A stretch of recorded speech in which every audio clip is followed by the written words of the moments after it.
chers camarades, chers journalistes, nous allons donc démarrer le point de presse et nous vous remercions, comme d'habitude, dans le cadre de nos activités. Vous êtes toujours présents pour la couverture médiatique. Le collectif interministériel des agents de l'administration sénégalaise va s'entretenir avec l'opinion nationale et internationale sur 3 sujets. Donc, à savoir notre rencontre avec le Premier ministre, la sortie donc malencontreuse du ministre des Finances, et enfin nous allons décliner donc un plan d'action à suivre pour la satisfaction de nos revendications. Comme vous le savez, le collectif interministériel a été reçu par le Premier ministre le 6 février 2024 pour discuter autour de nos préoccupations. Nous rappelons donc notre plateforme revendicative qui tourne autour de 7 points, à savoir la généralisation de l'indemnité de logement, la prise en charge de la prime de prudence des chauffeurs, la question des contractuels par rapport à leur statut et leur reversement dans la fonction publique, l'harmonisation de l'indemnité particulière, la signature des habilitations en souffrance et revoir le statut des décisionnaires des agents de l'État, et enfin les conditions que nous vivons dans les sphères ministérielles de Diamniadio. La rencontre avec le Premier ministre nous a permis d'échanger en profondeur de nos préoccupations. Et véritablement, le Premier ministre a pris bonne note. Et séance tenante, il a demandé au ministre des Finances, savoir donc Mamadou Moustapha Ba, par écrit, par mail. Il y avait eu aussi donc le secrétaire général adjoint du gouvernement pour lui faire parvenir dans les plus brefs délais une estimation budgétaire de ce que nous réclamons. Vous n'êtes pas censé savoir que dans nos revendications, il y a des revendications qui ont une incidence financière. Et véritablement, le Premier ministre, avant de prendre une décision, il veut savoir exactement quel impact budgétaire peut engendrer nos différents points de revendication. Et le Premier ministre avait donné comme date de nous revenir le vendredi 9 pour la réponse du gouvernement concernant tous les points donc, mis sur la table. Parce qu'il a dit que le gouvernement doit répondre s'ils vont véritablement donc, accepter ce que nous avons dit, ou bien différer, ou bien tout simplement donc dire que le gouvernement ne peut pas satisfaire ces points. Le vendredi donc 9, au moment où nous attendions donc la réponse du chef du gouvernement, il y avait une rencontre avec les centrales syndicales, à savoir les secrétaires généraux, les centrales les plus représentatives. Au cours de cette rencontre, le Premier ministre donc, a donné parole aux centrales qui sont revenues largement sur les difficultés des travailleurs. Vous savez donc, les travailleurs d'horizons différentes ont des difficultés. Maintenant, en ce qui concerne le collectif interministériel, nos préoccupations ont été évoquées par le secrétaire général de la synthèse, à savoir Modou Guiro, qui a posé le problème devant le Premier ministre et véritablement en attendant une réponse. Mais à notre grande surprise, au moment où le ministre des Finances et du Budget a pris la parole pour véritablement donc apporter certainement ce qui concerne donc toutes les revalorisations qui ont eu lieu depuis 2022. Et il y avait eu une revalorisation qui se nommait indemnité spéciale complémentaire, où tous les agents de l'État avaient cette revalorisation en août 2022. Mais ce qui nous a été véritablement, ce que nous ne comprenons pas, et nous avons été stupéfiés, abasourdis, hébétés par véritablement les propos du ministre des Finances. Parce qu'il assimile l'indemnité de logement, qui est une demande principale de notre revendication, à l'indemnité spéciale complémentaire. Et ça, nous disons que le ministre des Finances s'est trompé de bonne foi. Parce que quand même, on ne peut pas assimiler cette indemnité de logement dans l'indemnité spéciale complémentaire. Et dans ses propos, le ministre des Finances a dit que donc, ce que l'État a fait en termes donc, de revalorisation, c'est inédit. C'est de 80 000 à 300 000 en fonction des hiérarchies. De la hiérarchie la plus petite, c'est-à-dire la hiérarchie E, à la hiérarchie A1. Mais vous savez donc, chers camarades, chers journalistes, que la fonction publique dispose donc de 175 000 agents. Sur les 175 000 agents, les 157 000 donc, bénéficient d'une indemnité de logement. On peut citer les forces de défense et de sécurité, les militaires, les paramilitaires, les enseignants, les agents, une partie des agents de la santé, les magistrats. En plus de cette indemnité de logement,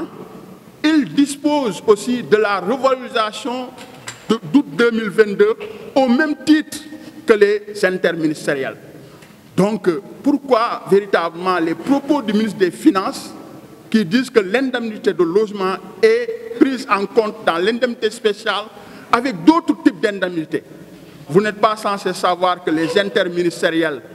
donc, sont les plus mal rémunérés dans la fonction publique, parce que la plupart de ces agents, s'ils disposent d'une indemnité, c'est une seule indemnité. Par rapport aux autres agents à qui nous avons les mêmes diplômes, le même statut, ils ont minimum 4 indemnités. La majeure partie des interministériels, ils n'ont que des heures supplémentaires. Ce que nous trouvons inacceptable, inadmissible par rapport à l'inéquité donc salariale et à l'injustice au niveau de la fonction publique. Donc, chers camarades, nous, véritablement, quand le ministre des Finances nous recevait, en 2023, il avait véritablement donc, estimé que notre revendication est légitime, mais ne peut pas être prise en compte dans le budget de 2023 parce que le budget a été déjà voté. Et que dans les perspectives économiques de 2024, c'est bien possible. Donc pourquoi venir nous dire que l'indemnité de logement, encore une fois de plus, est comprise dans l'indemnité spéciale complémentaire? Si c'était le cas, donc ceux qui avaient donc ceux qui sont de la hiérarchie C,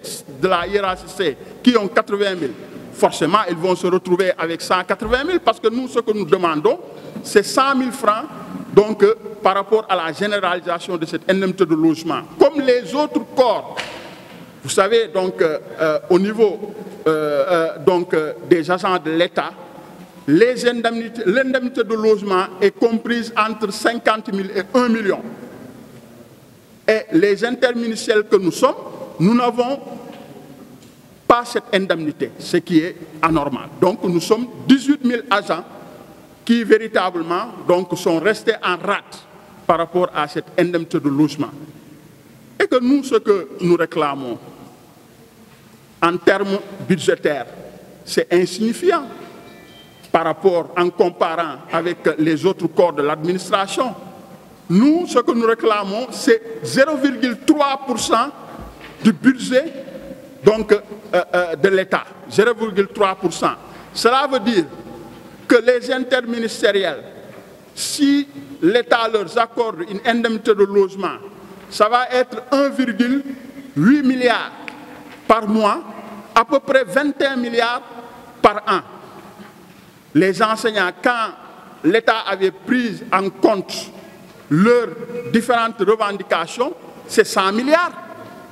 Imaginez donc, nous, on réclame 20 milliards, les enseignants, on leur a donné 100 milliards, une partie des agents de la santé ont reçu 50 milliards. Les forces de défense et de sécurité aussi, donc, ils ont reçu donc, des milliards.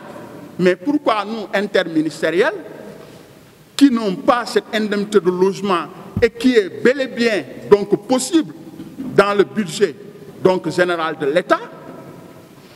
et le ministre des Finances, dans sa communication, nous dit qu'en janvier donc, 2024, la masse salariale donc, a augmenté de 12 milliards. Mais qui profite de ces 12 milliards? Ce n'est pas les interministériels. Parce que, comme je l'ai dit à l'entente de mes propos, donc nous sommes les plus mal rémunérés. Donc regardons ailleurs. Nous ne faisons pas de stigmatisation par rapport aux autres corps de l'État. Certainement, ce qu'ils ont, ils le méritent. Mais quand même, l'équité salariale doit être corrigée. L'injustice dans la fonction publique doit être corrigée. Donc, chers camarades, chers journalistes, le collectif interministériel que nous sommes avait de l'espoir quand le Premier ministre nous recevait et que nous attendions véritablement cette réponse du gouvernement. Mais la sortie du ministre des Finances nous a donc laissé dans notre faim et nous a rendu très en colère. C'est pourquoi il faut que véritablement le Premier ministre puisse savoir quand le ministre des Finances va présenter dans 15 jours, parce qu'au cours de cette rencontre avec les secrétaires généraux des centrales syndicales, il est dit que le ministre des Finances puisse faire une estimation de toutes les augmentations qui ont eu lieu de 2022 à nos jours. Donc, moi, je sais que pour voir s'il y a des inégalités ou s'il y a des dysfonctionnements, qu'on puisse corriger. Forcément, il y aura des dysfonctionnements. Parce que l'indemnité de logement, certaines en disposent, les 150 000 agents, les 18 000 agents n'en disposent pas. C'est une injustice. En plus de cela, l'indemnité particulière, donc où certains agents de l'État qui ont les mêmes statuts et la même hiérarchie que nous-mêmes, disposent 3 fois plus de l'indemnité particulière. Ça veut dire que nous, de la hiérarchie B, nous avons une indemnité particulière. Nek coordinateur adjoint du collectif interministériel des agents de l'administration, nek également le secrétaire général du syndicat national des techniciens et travailleurs de l'agriculture du Sénégal. maa ngi leen di nuyu ku ci nekk sa tur ak sa sant di leen gërëm ci teewaay bi suñu mbokk journaliste yi duñu tàggoo duñu di leen sant di leen gërëm ndaxte saa yu ñu wootee pour jàllale suñuy xibaar ngeen ñëw teew pour jàllale ko kon ñu ngi leen di sant di leen gërëm bala maa dugg ci li ñu fi indi damay profité ci occasion bi pour jaale suñu mbokk sénégalais yi nga xamante ne ñàkk nañ seen bakkan ci xew-xew yi fi jàll di profité également di jaale seeni famille ñi nga xamante ne tamit am nañ ci ay gaañu-gaañu ñu leen di masaw li ñu fi dajale tey nag mooy li wolof di wax weddi du ragal waaye teggi tuuma la ñëpp xam nañ ni fan yi ñu génn am na ay communication yu fi am dale ko ci le premier ministre am waxtaan yu ñu seqoon ak centrale syndicale yi le ministre des finances xam ni moom moo yor gafaka réew mi également mu génnoon am ay tontu yoo xamante ni doon na ko indi jagleel ko revendication yi nga xamante ni moom la centrale syndicale yi ak syndicat yi ci seen bopp tegoon ci taabalu gouvernement pour mu indi ci ay réponses ñu gis ni nag tontu yooyu ministre des finances indi bu ñu ci indiwul ay tontu ñun ci suñu bopp ak i laaj mën naa indi jiixi jaaxa ci bopp askan wi waaye mën naa indi tamit jiixi jaaxa ci boppu travailleur yi kon dafay jaadu ñun ñi nga xamante ni ñun ñoo ëmb nekk ci boppu collectif bi ñu jàkkaarloog suñu mbokk journalistes yi pour indi ay leeral ci waxi premier ministre boobu. bala ñu ci yegg dama bëggoon leeral rek ni collectif bii dafa dajale 20 ministère ak ñaar ñu am ay jafe-jafe yoo xamante ni tënk nañ ko ci juróom-ñaari poñ bi ci njëkk muy indemnité de logement ñu koy wax ndàmpaayu dëkkuwaay. ndàmpaayu dëkkuwaay it bëggoon naa leeral li tax ñi di ko laaj li tax ñi di ko laaj mooy ni fonction publique dafa am lu ñuy wax le principe d'équité loolu mooy li ñuy wax yamale yamale nag mooy boo ko déggee ñi nga xamante ni ñëpp as liggéeykat yëpp yi nga xamante ni fonction publique moo leen jaboote ñu ëpp ci ñoom dañoo am lu ñuy wax ndàmpaayu dëkkuwaay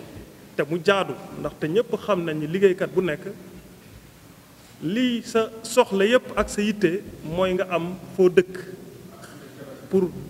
dëkk fa mais dëkkal fa sa njaboot. looloo tax gouvernement du Sénégal xam loolu ba 175 000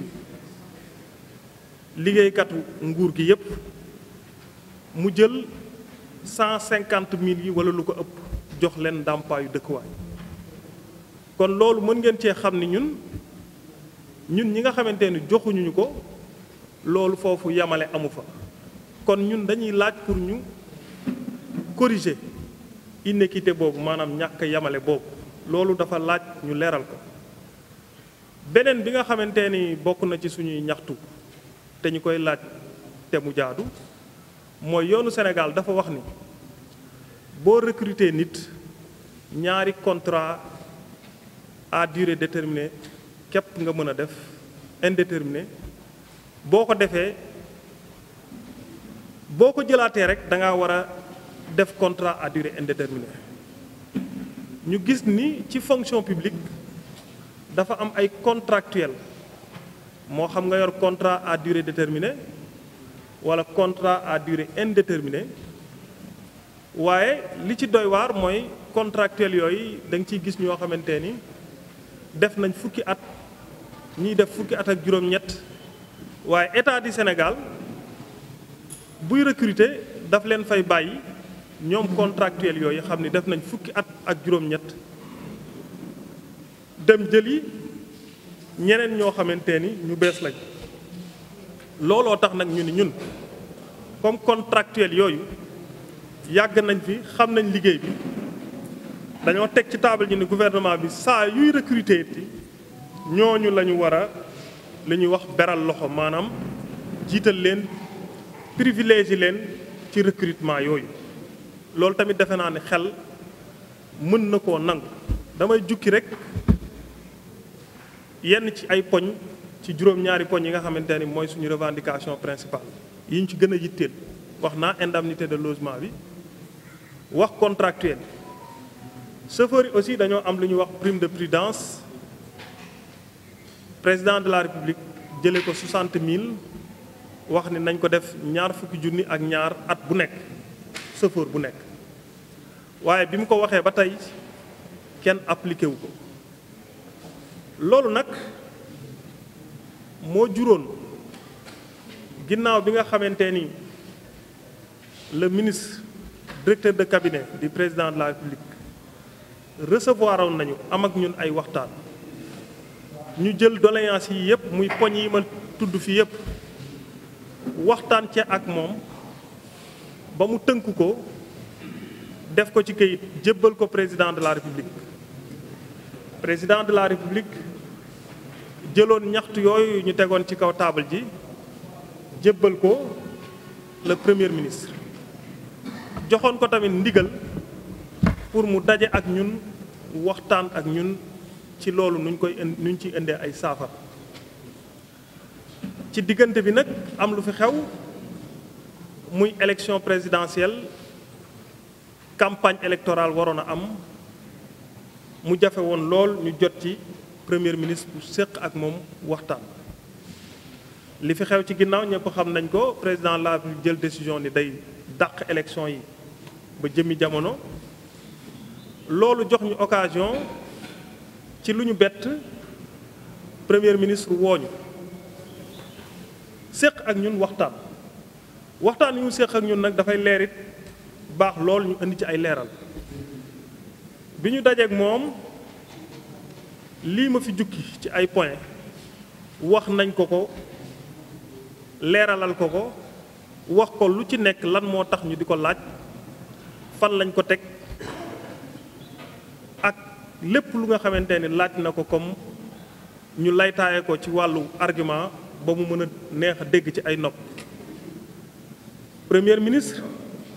ginnaaw ba mu ñu dégloo ba yeggal ni tontu ñu ni lii ñuy ñaxtu surtout ndàmpaayu dëkkuwaay bi moom gëm na ni ci aqulaay taalaam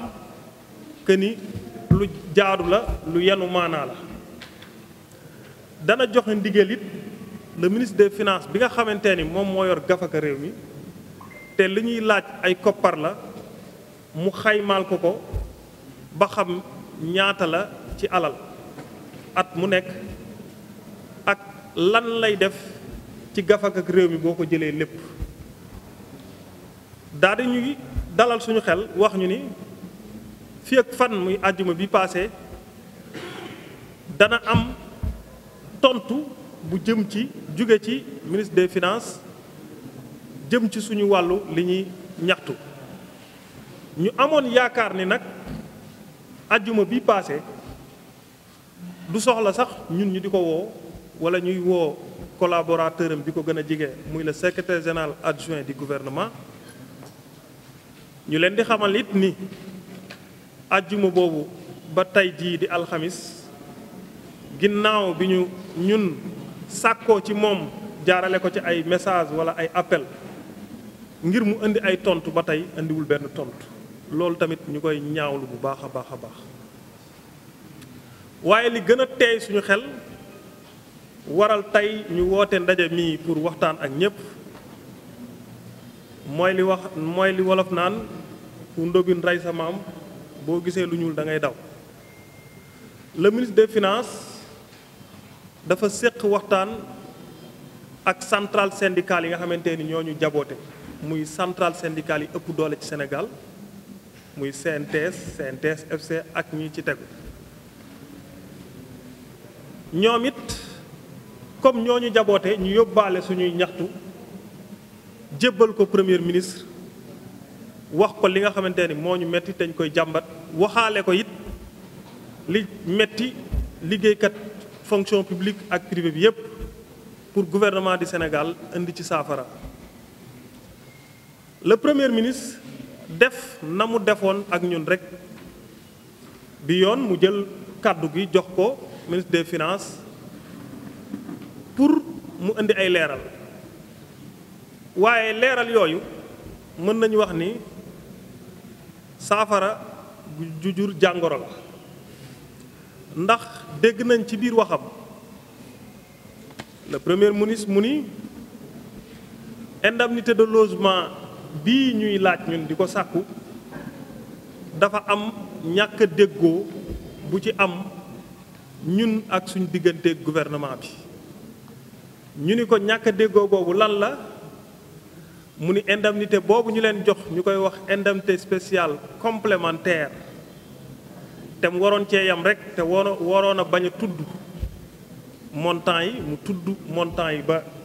daanaka jaxase ñu ak suñuy njaboot tax suñuy kër mu ni indemnité boobu lu tubaab di wax indemnité synthétique la waa maanaam lu ñu dañoo dëxën ay indemnité yu bari